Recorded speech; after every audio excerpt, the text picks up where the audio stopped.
a partir del nuevo código, uno de los cambios sustantivos que tenemos que entender es que policía y fiscales vamos a tener que trabajar juntos, vamos a tener que llevar adelante las investigaciones juntos, y una cosa que tenemos que tener claro es que se terminó el ellos y el nosotros.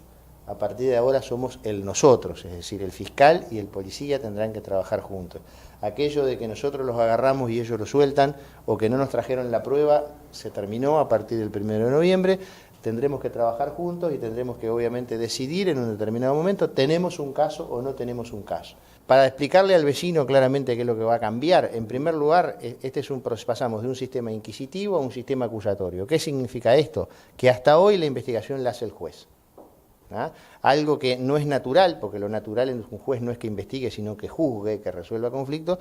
El sistema inquisitivo pone en la cabeza del juez la investigación. En el sistema acusatorio, el que va a empezar el 1 de noviembre, quien lleva adelante la investigación, quien dirige la investigación, es el fiscal con el auxilio de la fuerza de seguridad, fundamentalmente la Policía Nacional, y en los lugares donde hay otras fuerzas como Prefectura Nacional Naval o la Policía Aeronáutica u otras autoridades administrativas que tengan funciones de policía, será con ellos.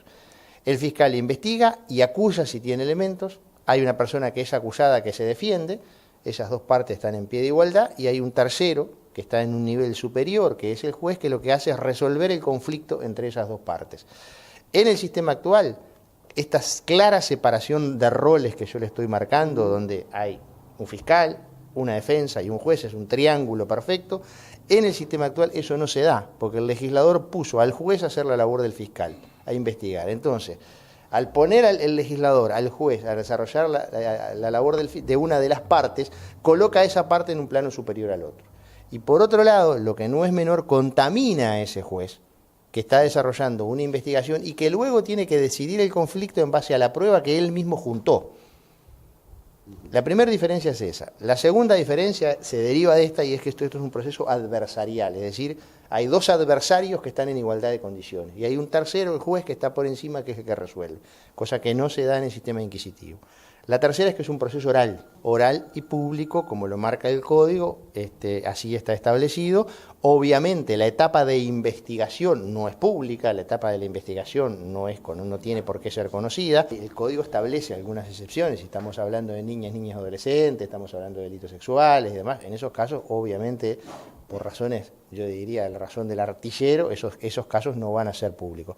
Pero el principio general es que todos los actos del proceso, no de la investigación, son públicos. ¿Cuál es el mayor beneficio del ciudadano común de este nuevo Código de Proceso Penal? Primero, porque la víctima de un delito, que hoy es el gran olvidado y que no tiene ningún derecho, hoy nosotros a la víctima le pedimos que nos dé su relato, y se lo pedimos que nos relate 2 o 3 veces, porque le pedimos que se lo cuente al comisario, le pedimos que se lo cuente al fiscal, le pedimos que se lo cuente al juez, le pedimos que se lo cuente a la prensa, es decir, le pedimos su relato, le pedimos su cuerpo para que lo vea un médico forense y diga si tiene lesiones o no, le pedimos que nos abra su mente para que lo vea un psiquiatra o un psicólogo, y después que la exprimimos y le sacamos toda la información, le decimos váyase para su casa, usted no es parte. En el nuevo sistema, la víctima, si bien no tiene la posibilidad de acusar directamente, tiene un montón de derechos. Tiene derecho a estar informada, tiene derecho a proponer pruebas, tiene derecho a asistir a todas las audiencias. Si se archiva su caso, tiene derecho a pedir que Tiene derecho a pedir que lo revea otro fiscal. Y si el fiscal pide el sobreseimiento en el juicio, la víctima tiene derecho a oponerse y a pedir que lo revea otro fiscal. Es decir, esto es un avance importantísimo, porque la víctima hoy, el fiscal le archiva el expediente, y como decimos en campaña, llorar el cuartito, no hay más derecho. Bueno, en este sistema va a tener derechos. Lo segundo, y es otro plano en el cual estamos trabajando con el Ministerio del Interior fuertemente, de hecho elaboramos un proyecto de decreto que está a estudio del Poder Ejecutivo, conjuntamente entre la Fiscalía y el Ministerio del Interior, porque nosotros queremos establecer un sistema nacional de víctimas, es decir, queremos establecer un sistema que aquellas personas que son víctimas de un delito, utilizar todas las herramientas del Estado y de la sociedad que hoy existen y que muchas veces no están direccionadas a atender a la víctima. Le planteo un ejemplo. En una ciudad, capaz que en Río Branco eso puede no ser tan así, pero en otra ciudad, una ciudad más grande, hay una víctima de una rapiña, sufre lesiones durante la rapiña. Va al centro de salud y en el centro de salud va a la cola por orden de llegada. Es decir, no hay un tratamiento de preferencial a una persona que de repente fue víctima de una rapiña y capaz que le toca atrás de la señora que con todo derecho fue a bajar del ómnibus, se dislocó un tobillo y está para que la atienda. De repente tenemos una persona que está en una situación de vulnerabilidad, en una situación, ni que hablar si es un psicólogo. A la víctima de un copamiento, que la vea un psicólogo dentro de 6 meses no le sirve para nada, lo tiene que ver enseguida. Tenemos que establecer un sistema nacional de víctimas que establezca un criterio de prioridades para que estas personas puedan ser atendidas y se les dé la prioridad necesaria. Y tenemos que entender que esas personas son los grandes olvidados de la sociedad y son los grandes olvidados del sistema. ¿Y sabe qué pasa? Y acá le puedo decir que hablo con conocimiento de causa. Los que hemos sido víctimas de delitos graves, lo que pasa es que eso se va generando un dolor individual impresionante. Y esos dolores individuales se van sumando.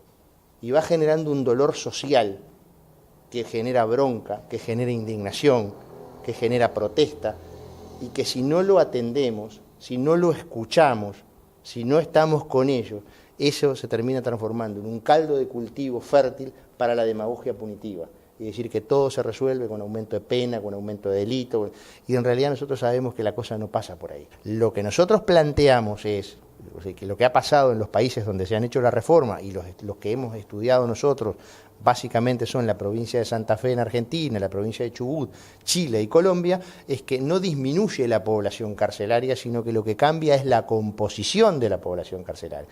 Es decir, nosotros hoy en el Uruguay tenemos un 70% de la población carcelaria que no tiene sentencia. Solamente el 30% tiene sentencia de condena ejecutoriada. Y entonces esos números son absolutamente insostenibles a nivel internacional. Entonces, lo que pasó en esos países es que la situación se revirtió, pasamos a tener un 70% de condenados y un 30% de procesados. Esos serían números más o menos razonables a los cuales deberíamos aspirar. Otro problema que tenemos en Uruguay, además el 40% de los presos son primarios. Entonces ahí tenemos un problema que tenemos que empezar a mirar, porque seguramente estemos mandando a la cárcel a alguno que lo estamos mandando, más que para recuperarlo, lo estamos mandando a la Universidad del Delito. Entonces ahí hay una cuestión que tenemos que trabajar. Pero sobre lo que usted me pregunta, ¿va a haber prisión preventiva? Va a haber prisión preventiva. Los delitos graves se van a disponer con prisión preventiva y quédese tranquila que eso va a ser así, porque los delitos graves se castigan con penas altas y si se castigan con penas altas se puede presumir el riesgo de fuga.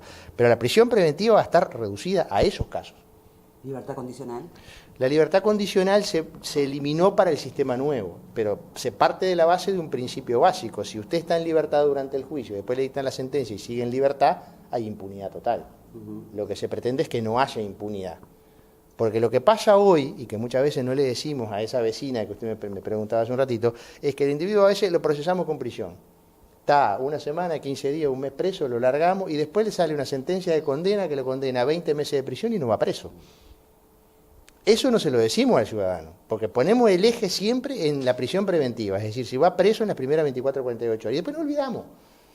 Entonces el sistema es perverso, el actual, en este sentido, porque sí, perfecto, lo procesaron con prisión y la gente está solucionado el problema, resulta que al mes sale. Yo lo que creo es en la responsabilidad que tengo y que tenemos los fiscales como servidores públicos de dar la cara y de responder ante la sociedad por el cumplimiento de nuestra función.